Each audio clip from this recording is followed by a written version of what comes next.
Céline Calvez, bonjour, députée de la 5e circonscription des Hauts-de-Seine, majorité relative à l'Assemblée nationale à laquelle vous appartenez. On va parler bien sûr de votre rapport sur la parité homme-femme et les finances publiques, mais je voudrais revenir un petit peu sur votre parcours. Pardonnez-moi, tout le monde ne le sait pas, d'où vous venez, qu'est-ce que vous avez fait avant, comment arrivez-vous en Macronie ? En fait, moi, je suis plutôt une femme de l'entreprise, notamment des entreprises de communication. Et en fait, j'arrive, on va dire, en marche plutôt qu'en Macronie, en marche en 2016, parce que j'ai peur du résultat de 2017, je ne sais pas trop, et uniquement faire un vote pour je ne sais pas qui, ça me paraissait insuffisant. Et donc, en fait, quand le mouvement En Marche est lancé par Emmanuel Macron, ça me plaît, alors que je ne pense pas forcément qu'il va être candidat. Je me retrouve embarquée référente du mouvement En Marche, puis référente du candidat. Et puis au fur et à mesure, la question de devenir députée s'invite. Et du coup, je suis investie et je suis élue en 2017 et depuis aussi un an également. Vous estimez avec les années passées que l'ancrage politique d'En Marche, d'Horizon, sans parler du monnaie, mais est suffisant? Vous avez l'impression que vous incarnez quelque chose politiquement dans le pays? Moi, j'ai l'impression qu'on incarne complètement quelque chose.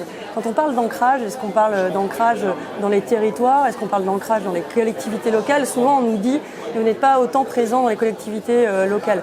Moi, à cela, je réponds aussi qu'on est très présent aussi dans la sphère économique, la sphère associative, et qu'on ne mesure pas un ancrage uniquement par le nombre de mandats que vous auriez à côté. C'est pas seulement d'être... élu local, c'est aussi d'être présent dans les autres structures. Moi, ça me paraît essentiel. Et en 2017, si on a eu un fort renouvellement, on était des députés qui n'avaient pas connu de mandats locaux, qui n'en venaient pas. Par contre, on avait eu des responsabilités dans les sphères économiques, associatives, juridiques, et pour lesquelles on pouvait apporter justement un regard nouveau. Moi qui suis issue du monde de l'entreprise, c'était très facile et beaucoup plus pertinent. On allait beaucoup plus rapidement quand on discutait avec des parties prenantes issues du monde de l'économie. Parce que moi, en étant chef d'entreprise, j'ai pu affronter aussi les bonheurs et parfois les malheurs aussi de ceux qui aujourd'hui entreprennent. Alors parlons de ce rapport, le rapport sur la parité homme-femme qui lie aux finances publiques. Première question, comment avez-vous travaillé? Est-ce que vous avez fait des comparaisons avec d'autres pays? Deuxième question, quelles recommandations vous formulez pour que les choses avancent? Alors comment on a travaillé? C'est au sein de la délégation aux droits des femmes. On a été, Sandrine Josso et moi-même, définis comme rapporteurs de cette mission qui nous a occupés pendant 5 mois, des nombreuses auditions. Et effectivement, on est allé chercher des comparaisons.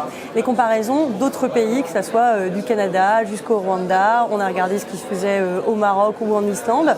Et donc on a regardé également ce qui se faisait au niveau infranational dans des villes de France qui se sont engagées déjà dans une budgétisation qui intègre l'égalité femmes-hommes et donc qui va mettre au cœur de ces réflexions la parité dans toutes ces finances publiques et donc toutes les politiques publiques. Donc ça, c'est la méthode. Pour ce qui est des recommandations, on doit changer le cadrage, le cadre juridique. On doit instaurer, dans le fait de pouvoir élaborer des finances publiques, qu'on puisse avoir des moments où on va chausser les lunettes de l'égalité entre les femmes et les hommes. Et pour ça, c'est de définir quand est-ce qu'on s'y intéresse dans le processus de conception, mais aussi dans le processus d'évaluation. Est-ce qu'il faut changer la loi d'orientation des finances publiques? Est-ce qu'on doit intégrer des objectifs dans la loi de programmation des finances publiques? Ça, c'est vraiment la première réflexion. Une sorte d'index femmes dans les entreprises? C'est un peu ça. En fait, effectivement, l'index égalité qui a été mis en place en 2019 a pu changer les choses, en tout cas faire prendre conscience.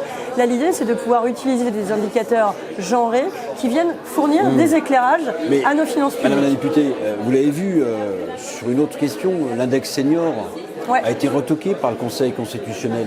Oui. Un index femme, ce serait constitutionnel? En fait, l'index égalité qu'on a fait entre les femmes et les hommes est complètement constitutionnel. Là où le Conseil constitutionnel a rejeté l'idée de l'index senior, c'est parce qu'il considérait que ça n'avait pas lieu à être dans ce type de texte. Mais l'index senior, on va le faire. On avait été d'ailleurs un certain nombre de députés à porter le fait que cet index senior ait des indicateurs genrés, parce qu'on est tout à fait conscient des inégalités qui restent encore entre les femmes et les hommes à la retraite, puisqu'il y en a encore quelques-unes des inégalités dans le travail. Notamment salariale, inégalité salariale entre les hommes et les femmes. Je crois qu'on a pratiquement le chiffre le plus élevé dans l'OCDE. Je crois qu'on est à 15%. On est à presque 15%. 15% d'écart entre les salaires et les hommes. Mais vous êtes consciente aussi du fait que vous appartenez à cette majorité qui a fait voter la réforme des retraites. Mais s'il y a plus d'égalité entre les salaires des hommes et des femmes, c'est-à-dire plus de cotisations, et là vous trouvez une piste sans souffrance sociale pour faire financer le système de répartition des retraites? L'égalité salariale, elle existe déjà dans la loi, mais elle n'existe pas dans les faits. Donc en fait, on pourrait rechanger la loi, ça ne changerait pas forcément grand-chose. Il faut contrôler. Et ce que l'on peut faire, par exemple, si on suit la piste de l'égalité salariale, est-ce qu'une entreprise qui ne respecte pas l'égalité salariale entre les femmes et les hommes qui travaillent dans ces entreprises a le droit de candidater pour de la commande publique, par exemple, a le droit de bénéficier de subventions. Et ça, c'est vraiment des choses que moi j'ai soulevées. J'ai fait des propositions en ces termes-là pour dire notamment, quand j'avais regardé la place des femmes dans les médias, de se dire peut-être qu'on pourrait moduler un peu les aides qui sont versées aux organes de presse si clairement ils ne respectent pas la loi. Ça paraît du bon sens, mais il faut un petit peu de courage pour aller jusqu'au bout. Rappelez-nous le titre du rapport, donc. Pour la budgétisation, intégrant l'égalité entre les femmes et les hommes dans nos finances publiques, que ce soit au niveau de la dépense publique, pour une meilleure qualité de dépenses publiques, mais aussi dans les recettes, pour que chaque euro que nous dépensons serve l'égalité entre les femmes et les hommes. Merci beaucoup, Céline Calvez. Donc vous avez rédigé ce rapport avec la députée Sandrine Josso, qu'on remercie également. Merci beaucoup d'être venue nous expliquer tout ça pour l'hémicycle. Merci beaucoup. Merci à vous.